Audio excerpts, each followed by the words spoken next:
Happy Thursday! Ayan, so, Thursday ngayon at, yes, paalis ako dahil magkikita kami ng aking kaibigan. Maglalakad-lakad kami dito. Yung kaibigan ko na neighbor lang namin. Ayan, tapos, punta ako sa bahay nila. Tapos, ayun lang. So, yes, maglalakad-lakad ako. So, naka-ano ako ngayon, kaya parang ang laki-laki ko tingnan kasi ang dami kong patong dahil ang lamig. So, come on, let's go. Ito yung aking hand shoe. Susuotin ko to. Maganda ito kasi kaya ko pa rin maghawak ng cellphone at gumamit ng cellphone kahit may hand shoe ako.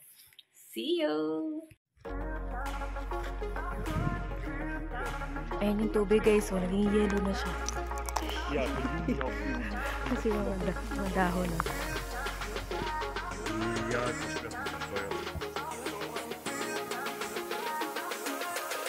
Maaraw kong malamig.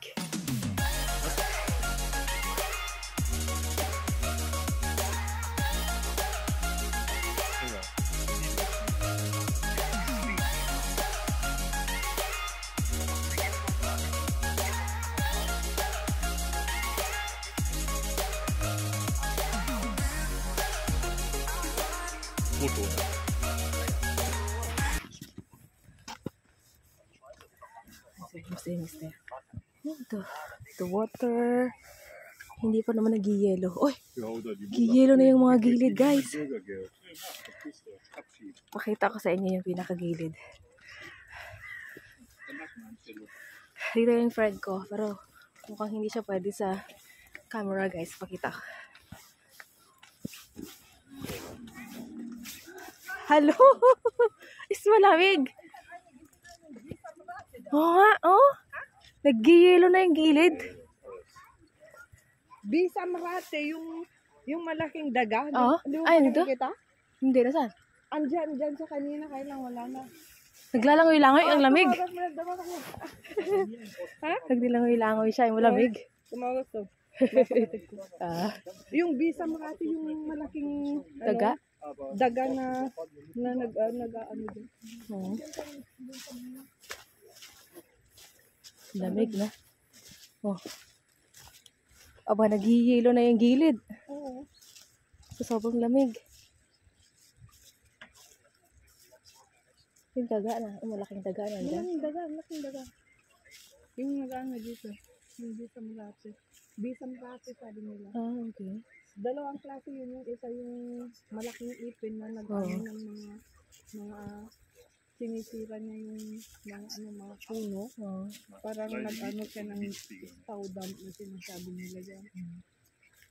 Saan na siya? Kaya niya ng lamig? Ng ganong daga? Oh, ang laki. Oh. Laki na may Wala, parang koneho na. Pero pag gabi, ang ganda dito maraming ilaw? Ang daming pato. Ayan o. Naghihilo na rin yung paligid.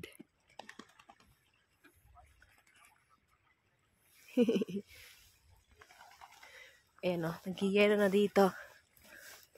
Oh, mga paayata ito ng baka. Aso ba?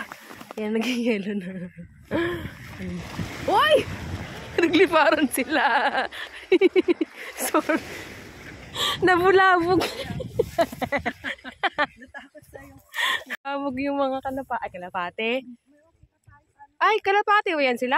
Pato. Pero ang lawak ng lipad nila, ang taas. Ah, okay. Ang taas ang lipad. Lamig, di ba? magkapatid tayo. Kapatid. Pilo-pilo.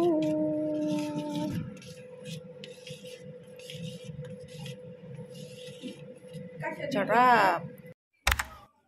Kailan? 19? Nagluluto kami ng potato. Chicken.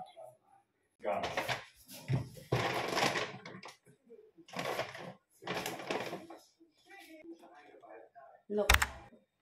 From Miss Amy. Chocolate? Yeah, big chocolate. This one from the other Filipina woman. Bangos! So, mga mare, nasa bahay na ako after ng paglakad-lakad sa labas, mga mare. Grabe ang lamig sa labas, pero kinaya naman. Ayan. So, masaya kasi nagkita-kita kami ng mga friends namin at talagang bonding, kain, bonding, ganon. Ayan. So, yun. Very thankful ako sa kanila kasi welcome nila ako ng wholeheartedly dito sa lugar namin. Ayan. So, yun. Ang dami pala. Nung una, akala ko wala ako masyadong mga Filipina na makikilala dito sa amin. Pero, ang dami pala nila. Grabe, ang dami nila. At saka, ayun.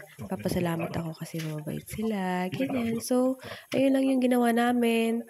Kanina, after magluto doon sa bahay ng friend ko, naglakad kami papunta doon sa bahay naman ng kabila. Ayan. So, ang ganda kasi parang isang compound sila doon, tapos puro sila Filipina na nakatira. Ayun, nakakatuwa. Ayan, so yun. Nagluluto lang ako ngayon ng paborito ng aking asawa at yan ang aming magiging dinner. Ayan, gusto niya yan. So, matagal niya nang nirequest yan kasi nga, nung kumain kami doon sa Potato Festival noon dati, kaya yun yung nagustuhan namin. Ayan. So, yun. Cooking lang muna ako, mga Mare. Ayan. At may kausap yung aking asawa kaya kailangan ko i-fast forward.